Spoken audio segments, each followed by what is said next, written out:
Hello, hello, hello, everyone. Welcome. Welcome on this Saturday morning or afternoon, pending where you are in the country. We are so glad that you joined us today. As you're joining, let us know where you're from. Hello. Yeah. Hi. You can just put it right in the chat for us, or you can say it. Go ahead. Oh, hi. My name is Derek Register. I'm a freshman.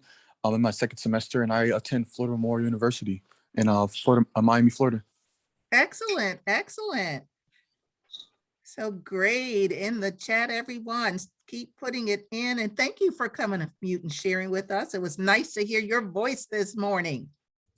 Thank you. It's a pleasure to be here. Actually, very happy. I was anticipating this all week. Oh, wonderful, wonderful, wonderful. Did you get an email from us at UNCF? Yes, I did. Yes, Yeah, I check my emails regularly. Like it was like a countdown for me. Every time I got an email, it's like, oh my God, it's like the day's happening. Let's get on it. Oh, and that's so good to everyone too, because when we're sending out emails, when you see Angelica Reed or Mary Williams, we're sending it out about opportunities for you, things that are going to benefit you. So we've got all parts of the country and the world that's here today.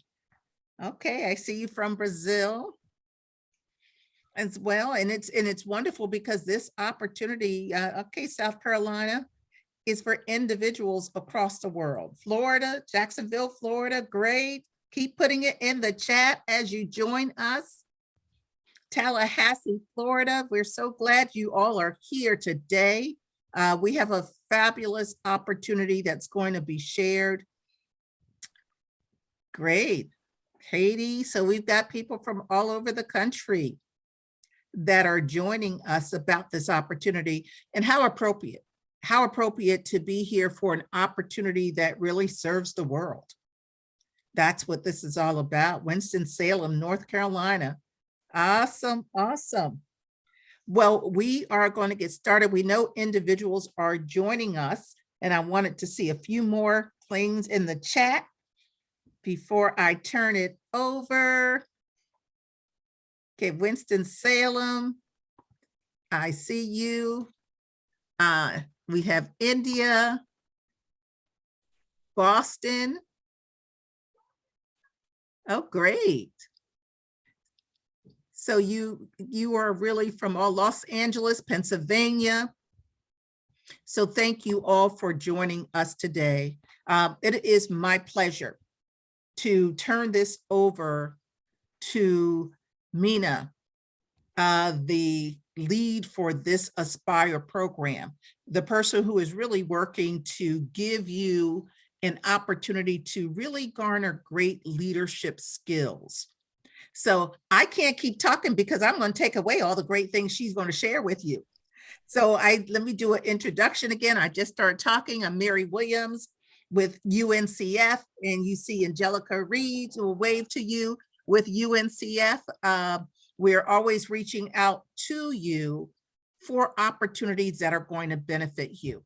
So we invite you to ask questions during this session. You're going to see a link in the chat where they're going to ask you to put in information because they want to make sure they can walk you through the application process. So that's the important part of this. It's not just listening today and asking your questions, but they're going to follow up and help you through the application process. So with this, Mina, I am going to turn it over to you. Thank you, Mary and Angelica from UNCF. We are delighted to partner with you to reach our students.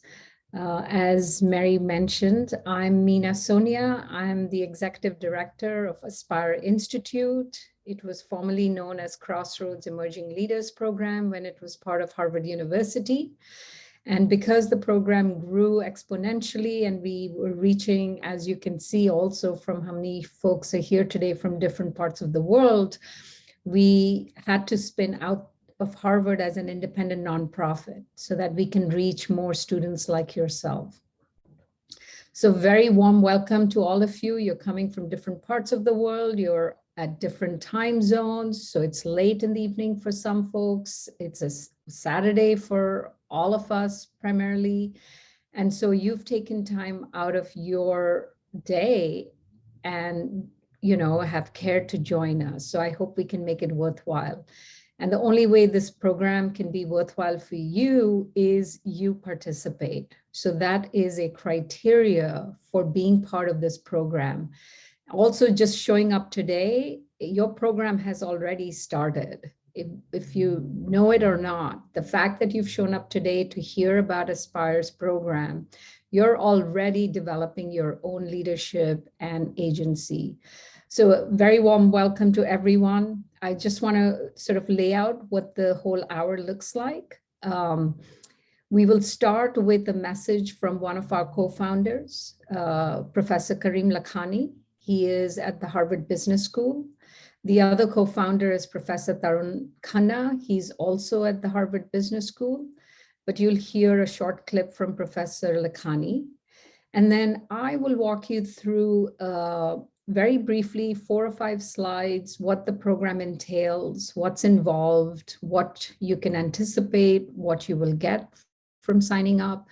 As you know, this is a fully funded program. So it's what you put into it, you're going to get out of it. So I'll talk a little bit about that. Then I will invite our 2 alumni from last year, and they're both from Mexico. And it's Zarek and Carlos. And you'll get a chance to hear from them, their experience from last year. You'll get a chance to ask them questions, anything that you want to know about the application process, what was involved, the time commitment. They are here to give you firsthand information. And then lastly, we will have time for question and answers. My colleague, Jenna, who is our communications manager, she will answer questions related to the whole application cycle and what's involved. So with that, I'm going to actually request Jenna to share the brief clip from Professor Lakhani.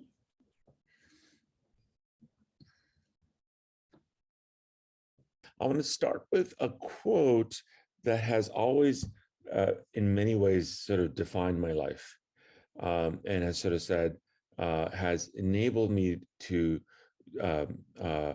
think of the world in terms of possibilities instead of as barriers. This is a quote from a play. Often this is attributed to John F. Kennedy, our president in the 60s. But actually this quote is in a play called Back to Methuselah by George Bernard Shaw. And I love this quote because it's sort of, for me, tells you everything that we want our youth to be. You see things and you say, why? But I dream things that never were, and I say, why not? Right? Let me repeat this again. You see things and you say, why? But I dream things that never were, and I say, why not?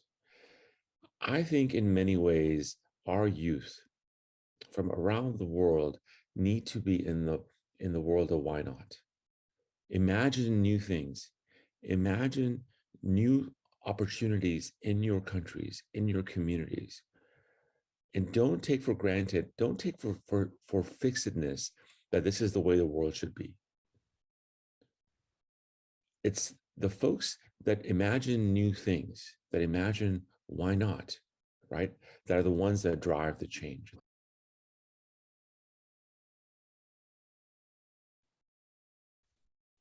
So I think Professor Lakhani has very succinctly and profoundly shared what Aspire Institute does, which is give you all young leaders the opportunity to dream and to remove barriers that you may have created or others may have created in your life, given your circumstance, and to show you the possibility that you can be for yourself, for your family, for your friends, for your community.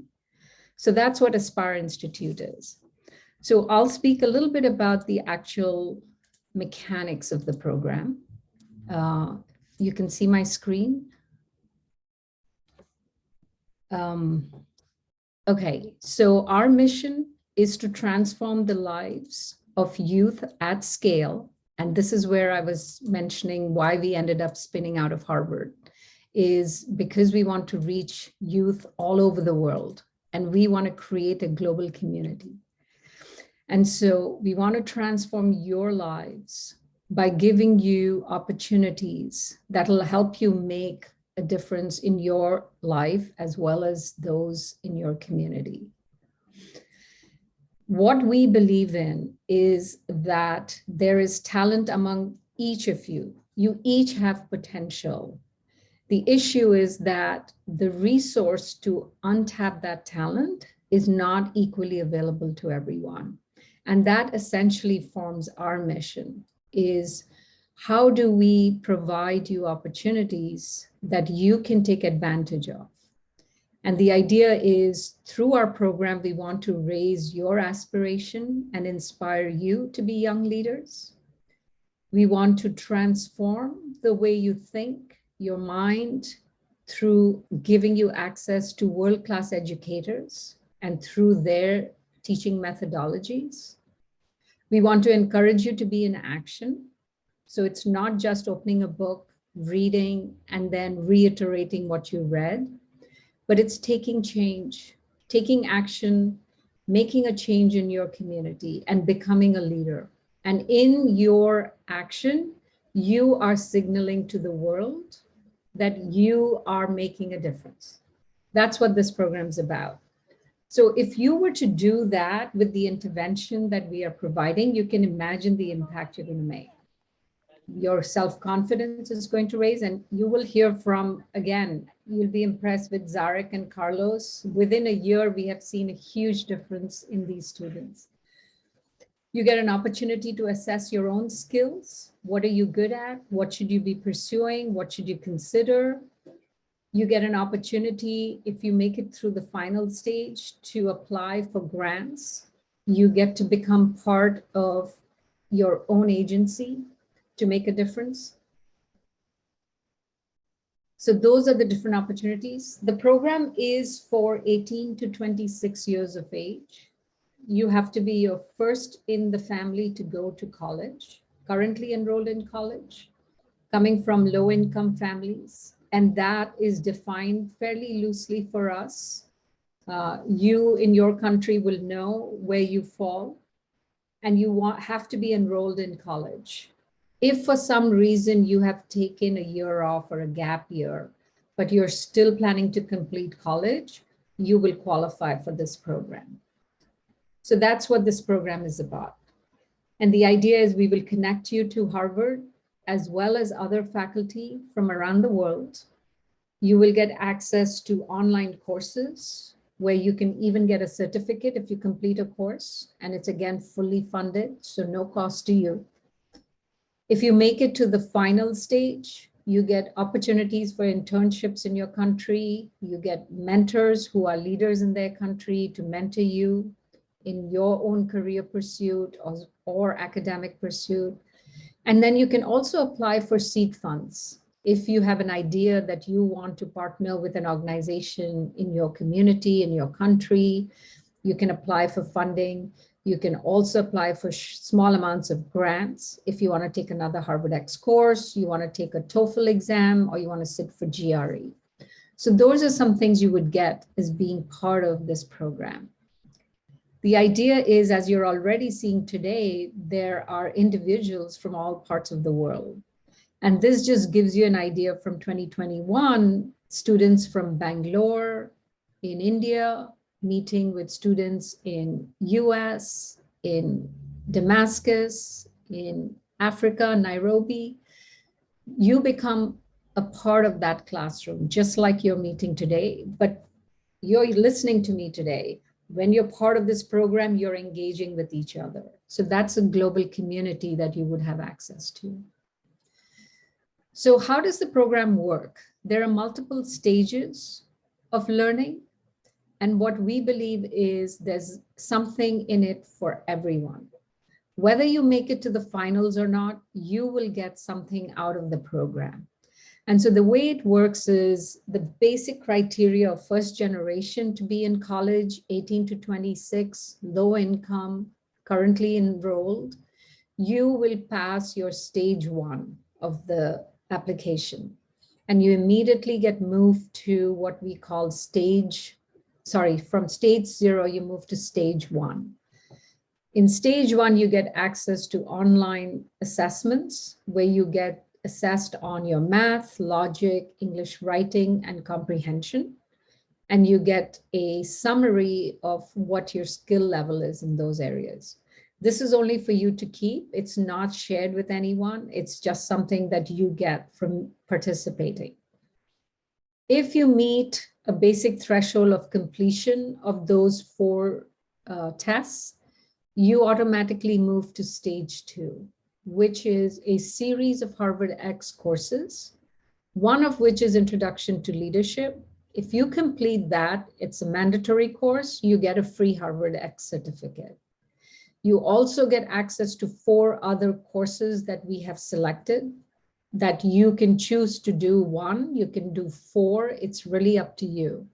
And those range from technology to public health, to human rights, to entrepreneurship. Again, you get to choose.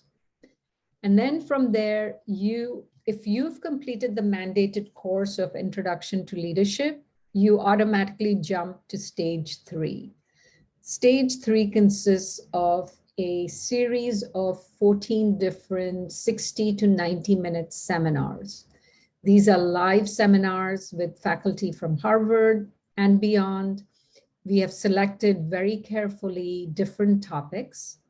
So you may have someone talking about art and cultural change.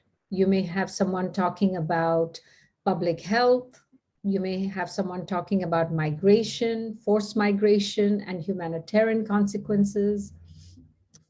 You may have someone talking about the International Criminal Court and international tribunals. You have a faculty talking about business management. You again get to choose. You can participate in 1, you can participate in 5, or all of them. It all depends on your schedules and how much time you have available. So those first 3 stages that I just described is really easily available to all of you. And whether you go past it or not, if you do these 3 stages, you are going to see a huge change in your life. You would have already connected with world-class educators. You would have already connected with peers like yourself. You're in the program. Then what we do is stage 4, we have been monitoring and we track every student and then identify some subset of the students to apply for the finals program. And then the final program consists of 2 parts.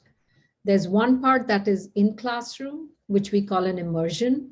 And then there are 4 other stages, which are 4 other opportunities, which is a year-long leadership development opportunity. So the immersion is Harvard-style classroom.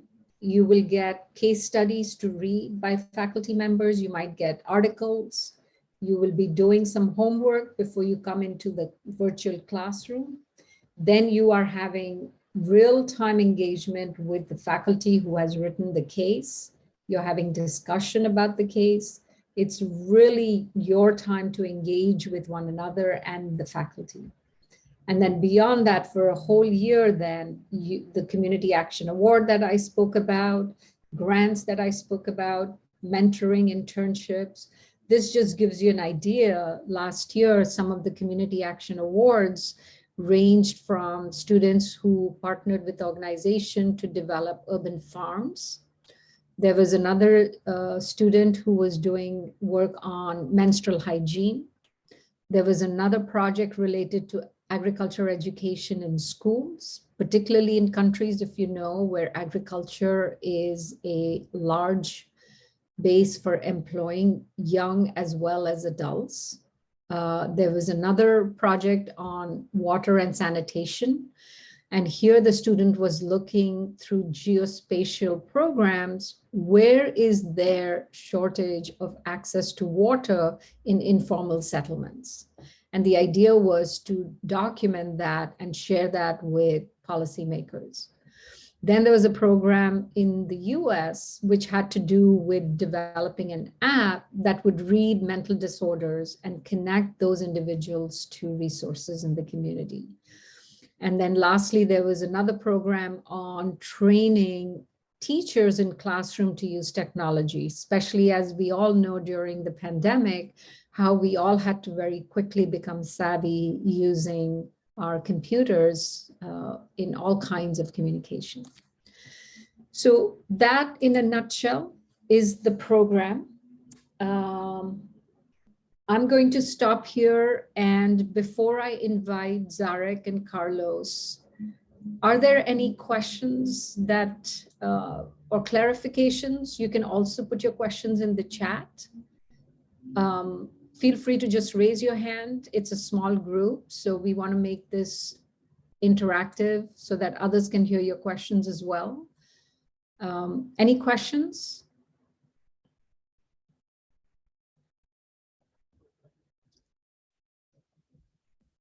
Okay.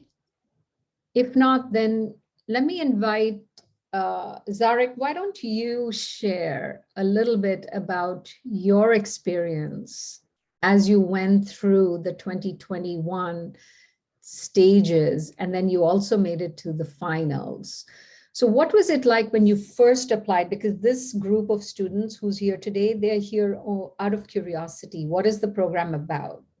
So maybe you can share a little bit about how you heard about the program, and then what did you experience coming into the program? Thanks, Mina. Well, I remember being in the other side as an applicant, and I liked the attitude from Derek, because I remember being in the same way. Like, it was a countdown until the info session, and then I was taking notes about what is the program about. This was very inspiring for me. So at the moment of applying to the program, I decided that this was a huge opportunity. So I have to give my best in order to achieve my goal, that it was being a finalist. Being or not being a finalist, it's not the main thing about this. And this is the idea that I love from Aspire, because since you have one thing for everyone, that is awesome. So no one gets nothing, and this can be such a huge opportunity.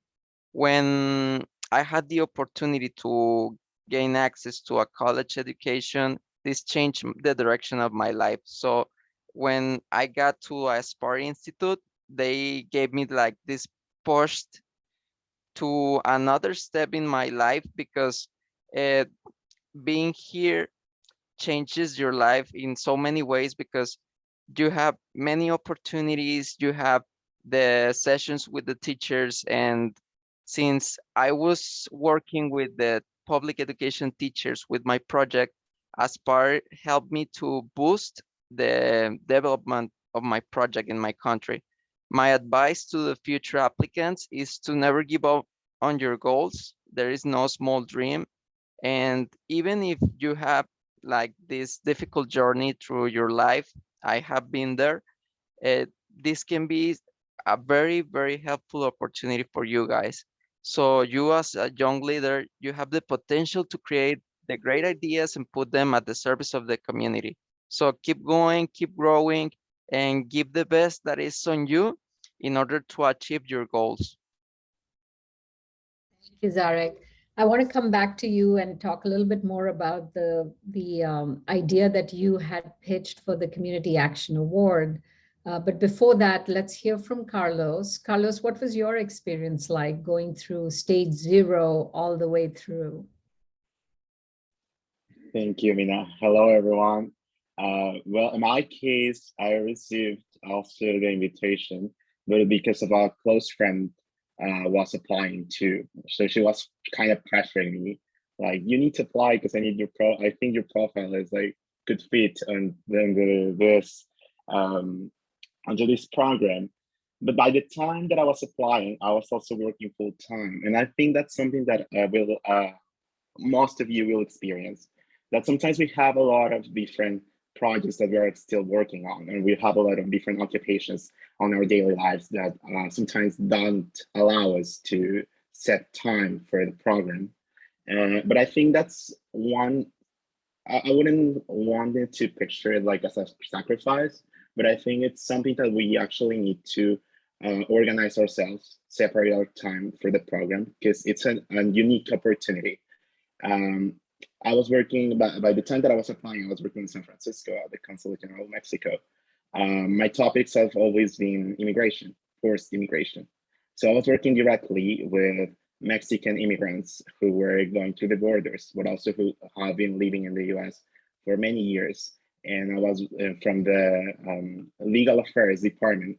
I was trying to give them support on all the immigration cases that could they could get access to.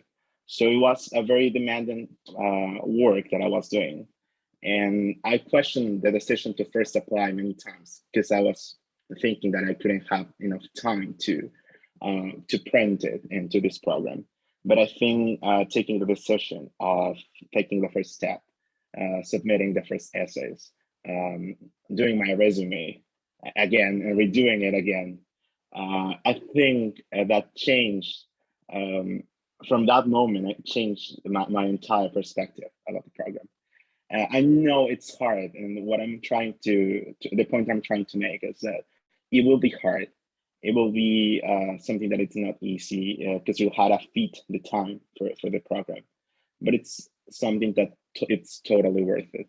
Why? Because through the program, I'm sorry. I don't know if someone got a question or.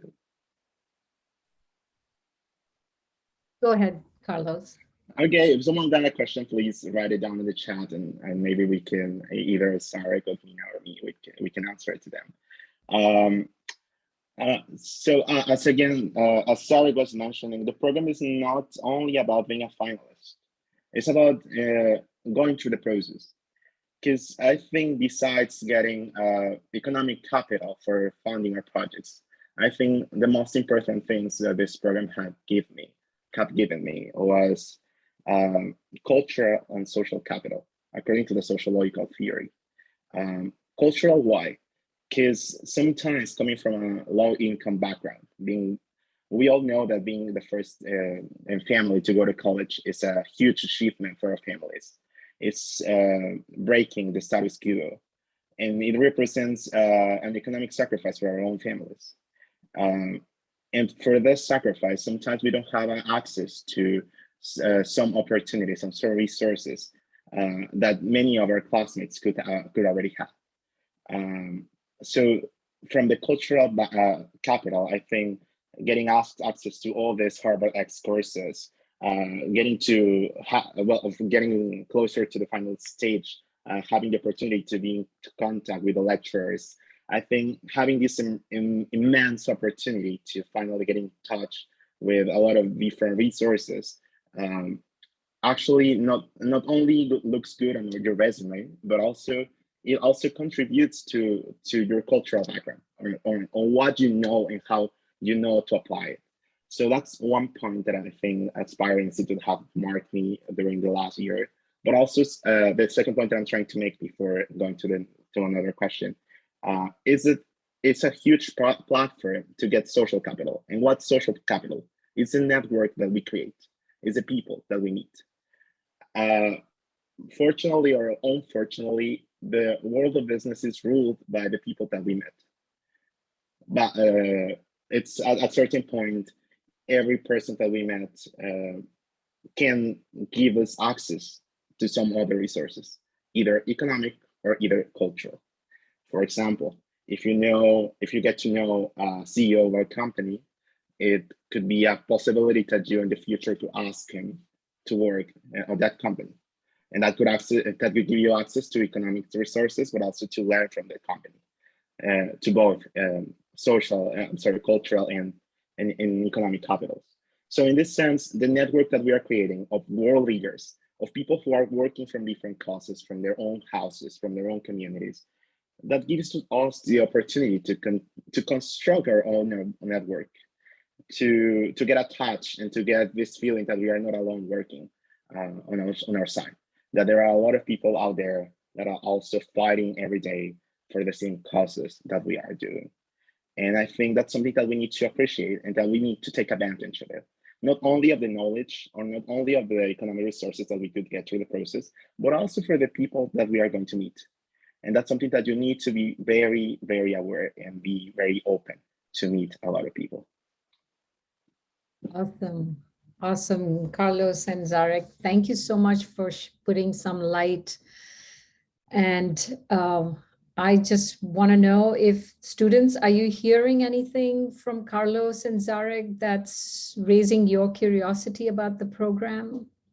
Are there questions that you're thinking about? I know, Derek, you were very excited to be part of this. Tell me what you're hearing that's resonating for you.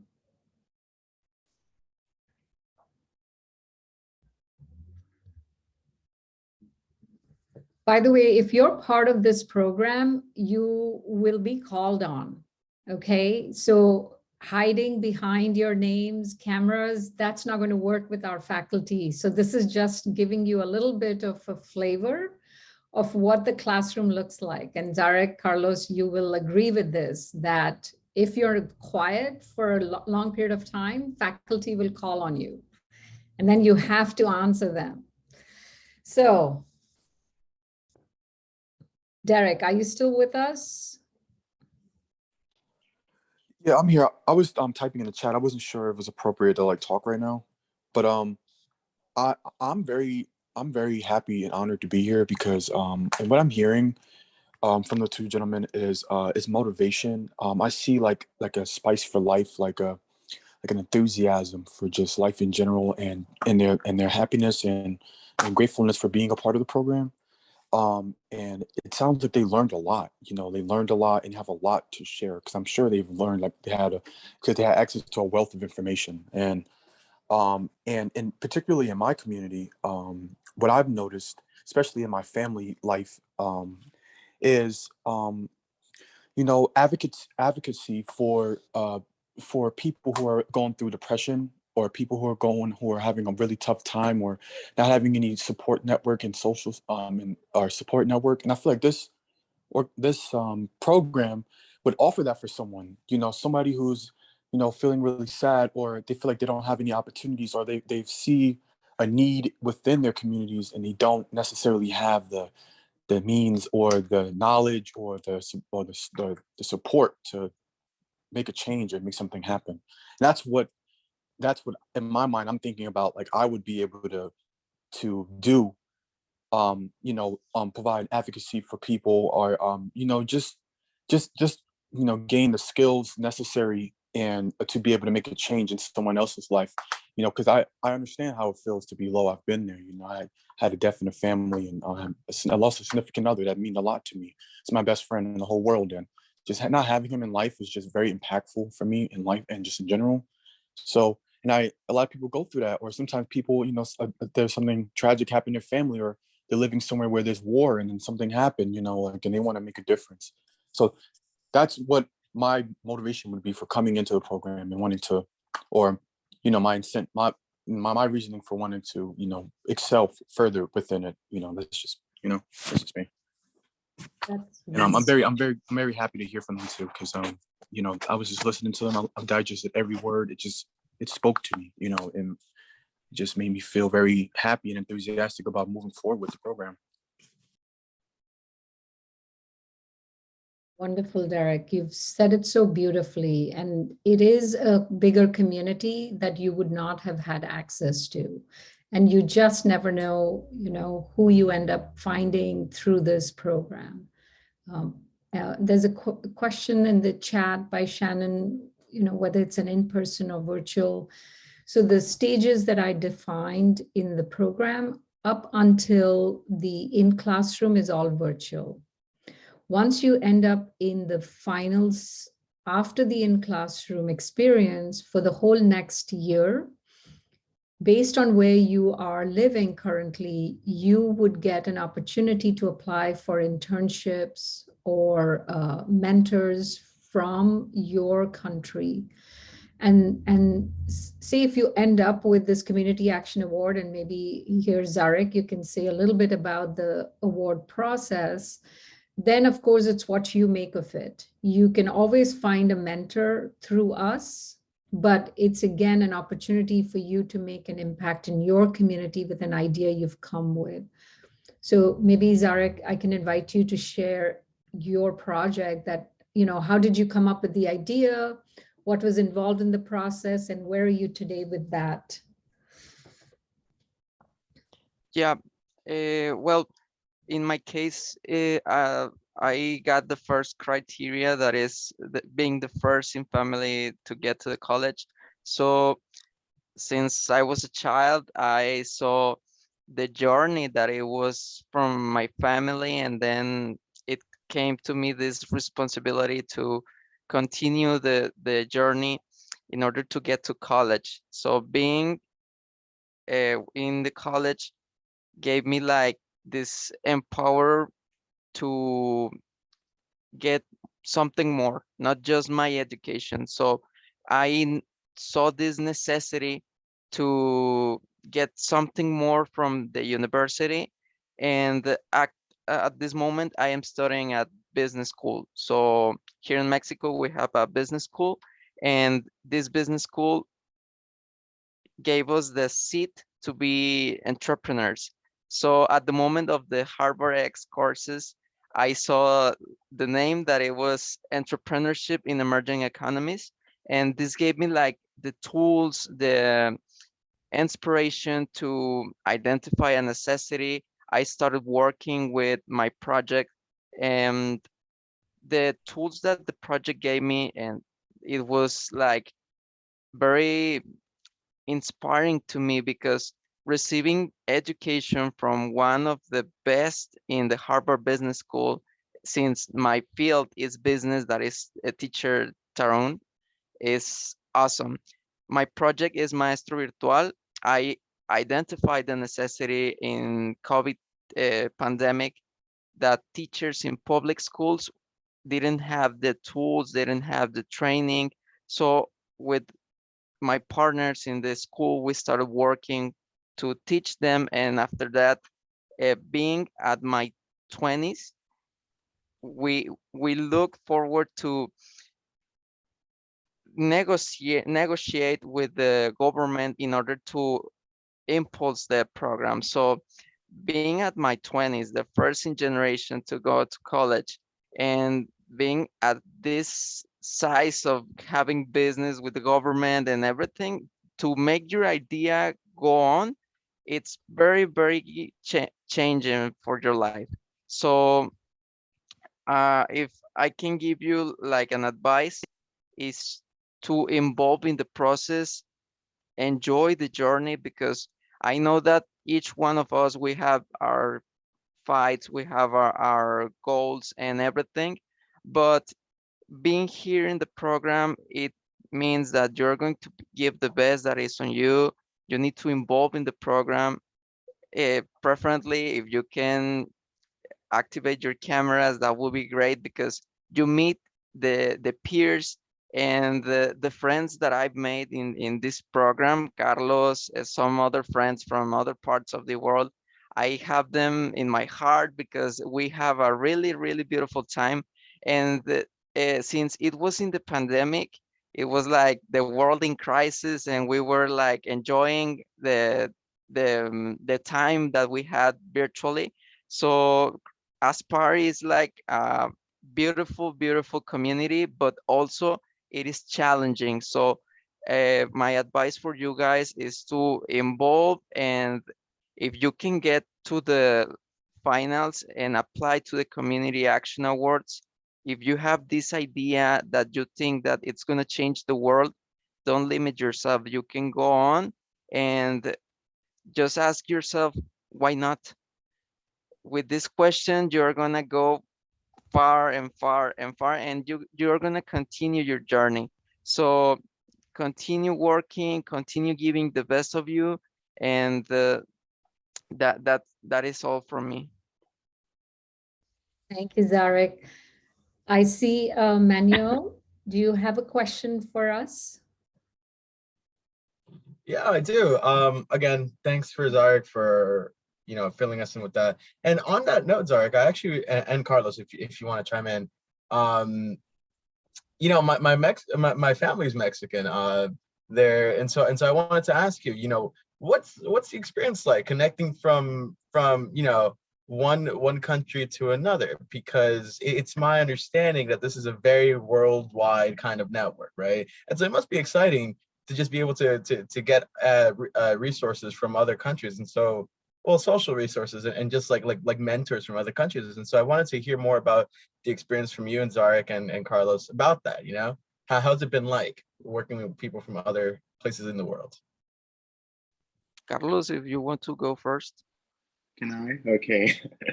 Thank you so much, Manuel, for the question. So it's something. Well, the thing that the reason why my cause has always been immigration is because my parents are also immigrants. So I was born in the U.S. too. My mom's Mexican, so I grew up in Mexico. So I was forced to leave the U.S. when I was very young because my mother didn't have a undocumented status to stay in the country.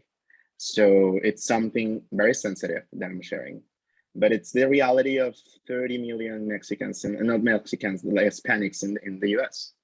So it's something that I had the opportunity to touch since I was a very, very young.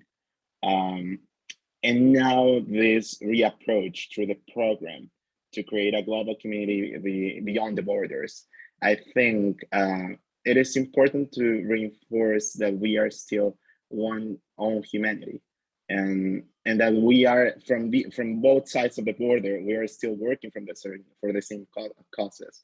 We're still working every day for the same reasons. We have the same dreams. We think in different ways, but at the same time we want the same goals. So it's again connecting beyond the borders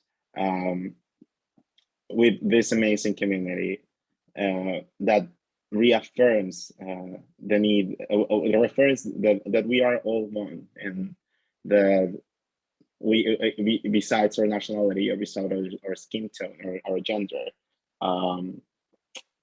we can do a lot of great things from the place that we are at the moment. And as Sarek, well, it's something that I think we haven't mentioned, but Sarek and I were studying at the same city in Mexico. But I was raised in Zacatecas, which is in the center of Mexico, but I'm studying in Monterrey too. And we haven't met if it wasn't because of this program. So this creates opportunities also to get to know people that are working on your own neighborhoods, that are working for somewhat different causes, but they are not necessarily far geographically speaking from you. But if it wasn't for the program, I couldn't have met him in other circumstances. So that's something that we also need to consider. Well, as I already told, in our lives, we have like our own journeys and we have our own fights. Sometimes as the first generation in the family, you have like your challenges and everything, and you start feeling like alone sometimes. And when you meet this community that is a huge community of young leaders, young change makers, you start feeling like, well, I'm not alone. I have friends, I know people that are also trying to make the change in their own countries. And sometimes I chat with them like, hey, how are you? How's your project going? And how can I help you? And receiving uh, advice from peers in another country, receiving like this friendship from another part of the world, even if we haven't met like physically, but virtually we met each other and we made these bonds. It is like another thing, because in my case, I have not have this opportunity to have get an like meeting other peers from another part of the world. I never get outside of my country, outside of my state. So virtually I've met people from all parts of the world. Also, it challenged you to, in my case as a Mexican, to improve my language in the English language and everything about that. So I think that this is a huge program that has many objectives, but the main one is to empower you guys. And if you're a change maker or you want to be a change maker, this is the best opportunity for you. And get the Harvard X course that it can prepare you for all the challenges that are going to come. Yeah, thanks again, guys. Appreciate it. Thank you for that question, Manuel. You've, clearly opened up huge amounts of inspiration from Carlos and Zarek for the rest of the members. So I think this kind of dialogue is so critical. So for others who have a question, please don't be afraid to ask, don't hesitate. There is no right or wrong question in this. We're here for you. I do see that Yaovi, you have a question for us. Yes, I have a question. Go ahead. Okay, thank you. Thank you for this opportunity and also for your availability to share with us this wonderful experience. My question is directed to Zarek. I want to know about your community project. How did you try to implement it? Like, did you implement your project as individual, or you pass through an organization to implement it? And how many people were impacted by your projects? That's also very important. And now, what's the situation of your community projects? Thank you.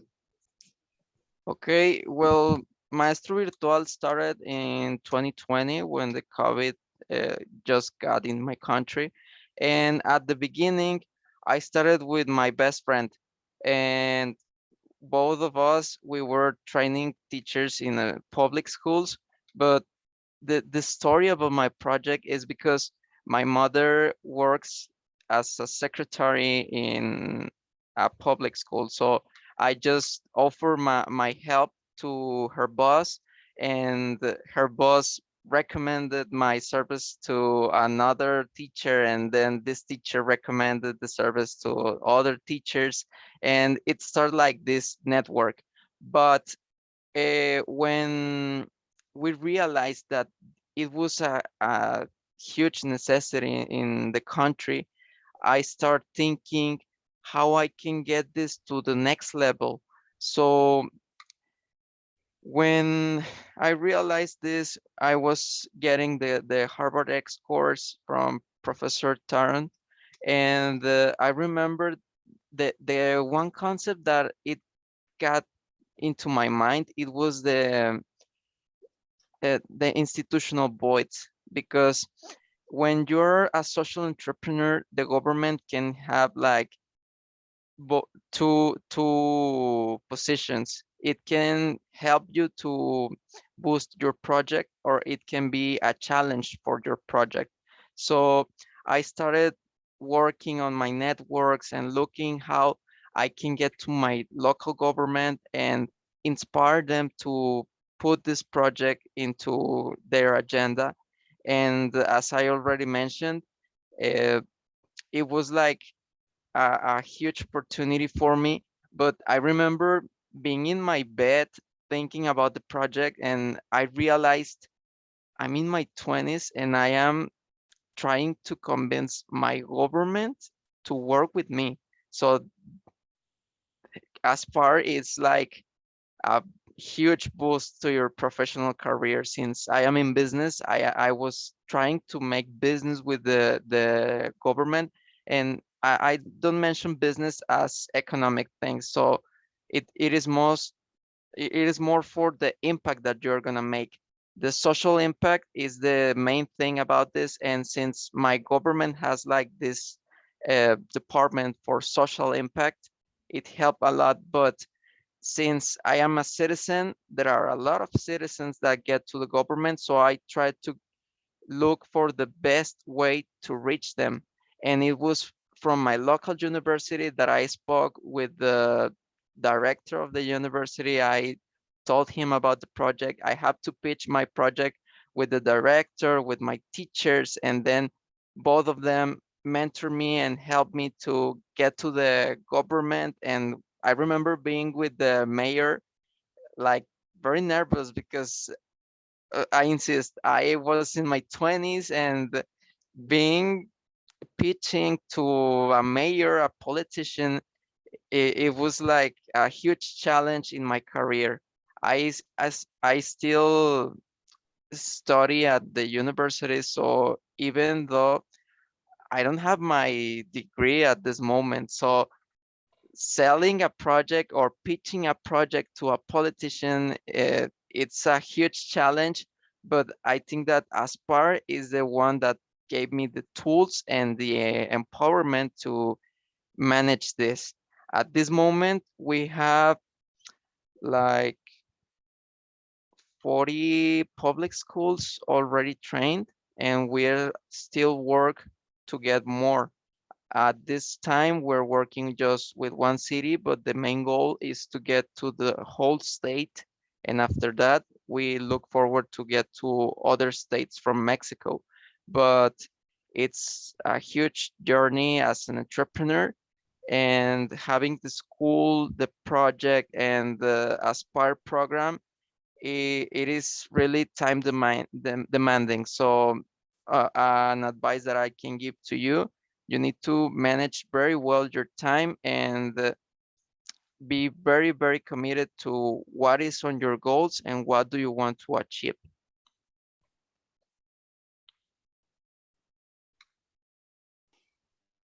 Okay, thank you. Maybe a last question, maybe it's not a question, but a request. Is it possible to get in touch with you? So, Yeah, you can look for me at LinkedIn with my name, Zarek Martinez. okay, thank you.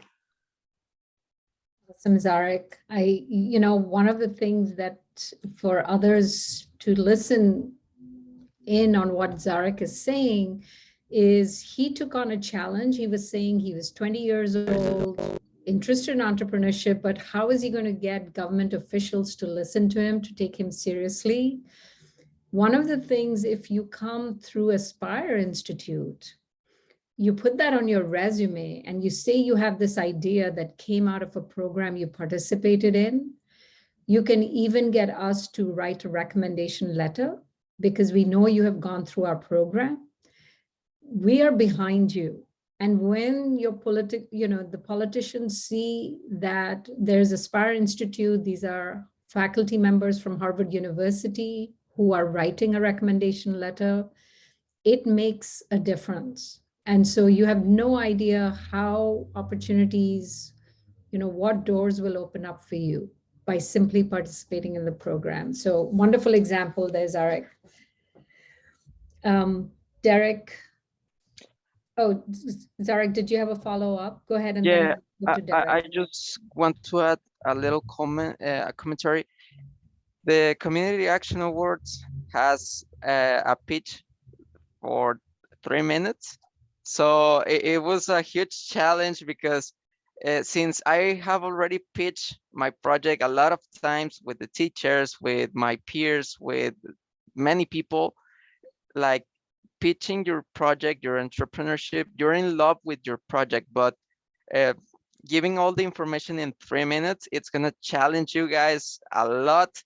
I prepare myself. I trained for the pitch, like the timing and everything. And I remember counting how many times I pitched my idea for the Community Action Awards. And seriously, I had like 300 times my pitch in order to get the 3 minutes for the idea. So as I already told you, it's very challenging, but it's like a very good experience. Thank you. All right, we'll take last question from Derek, if you still have a question, and then we'll request Jenna to just wrap up for us. Well, hello. I don't think it's like really a question. It's just like I'm also excited for getting to know people around the world too, because that's one of my goals in life. Is to I'm gonna explore and travel. It's one of the reasons why I decided to choose my major I'm in. I'm studying to become a pilot, a commercial pilot, and I really want to explore the world, travel, meet new people, and and also learn different languages too, and be able to communicate in different in the areas of the world. So not even just if I wanted to change the world or not change the world, change my community within here in the United States, but definitely if I could help in other sectors in other countries to make a difference, I think that would make, that would accomplish my lifelong goals too. So I'm also excited for that. That was it. Just wanted to put that tidbit in there. Great. Awesome, Derek. So wonderful that you are with us here today, and we look forward to receiving your application. So with that, Jenna, maybe you can just give a little bit of overview of the application process and where are we with that? Yeah, of course. Hi, everyone. Thanks so much for coming. And thank you, Zarek and Carlos, for taking time on this Saturday. Truly inspiring words, and so great to see how much you've grown and, the excitement that you created today. So thank you for that. So we finished up. So we have some students who are currently going through the program. And so, stay tuned on our social media channels and fill out that Google form that I'll put in the chat again so that you can stay informed about what's happening. But we are running a second cycle. So that's why we had this meeting today, to inform you all. So you can apply beginning April 18th for the second cycle. So we encourage you to apply as soon as possible. The application period will be from April 18th to June 15th. But the sooner you apply, the sooner you can, if you're eligible, get started in the program and move through the stages and have time to take your courses and, prepare for those faculty seminars and balance, that with your schoolwork that we know you're doing as well. So again, April 18th is the start date. We'd love to do another session with you where we can actually walk you through the application once it's live. So if you fill out that Google form, let us know a time that works for you. We'll follow up. And, so coming today was a big step because you'll get to be invited to that application walkthrough session and be one of the first to apply, hopefully. So thanks so much again. And I'll pass it over if, I want to thank UNCF so much for putting this event on with us today. And I'll invite them if they want to say any final closing words. Great. Thank you so much. This was so informative to the alum. My goodness, you were a wealth of knowledge. And I'm so glad that we recorded this because we're going to be sending this out to all who are registered. Derek, thank you for your questions. Shannon, you said you were just so excited, and I saw other notes in the chat. A couple of things I'm going to ask you to do. Please make sure you complete the form that Jenna put in the chat because, again, they're going to walk you through the application process. That's why we invited you to participate, because we want to make sure that you have all the tools to be successful, to benefit from this opportunity. So you can see the form, the link to the form. Please, if you have not done so, click on it now and complete that so you can be walked through the process. April 18th, it opens. You should be poised and ready to start on that day. I'm also going to ask Jenna to put in the chat the email if they have other questions that they have before April 18th. But again, if you fill out her link, that way you're going to be connected throughout the process. Lastly, I want to say we all become a network. This is a great benefit. So I'm asking that each of us reach out to others to make them aware of the opportunity so that others can benefit and connect with people around the world. That in itself is really an outstanding opportunity. So we're a network. We want to make sure you're reaching out to others and letting them know. So while we're going to close, because we're over time now, I know Imran has a question. We're going to take your question. We're going to turn off the recording, and we really are thoughtful in time. So we want to start at 12 and end at 1, just as we stated. So while we will conclude the formal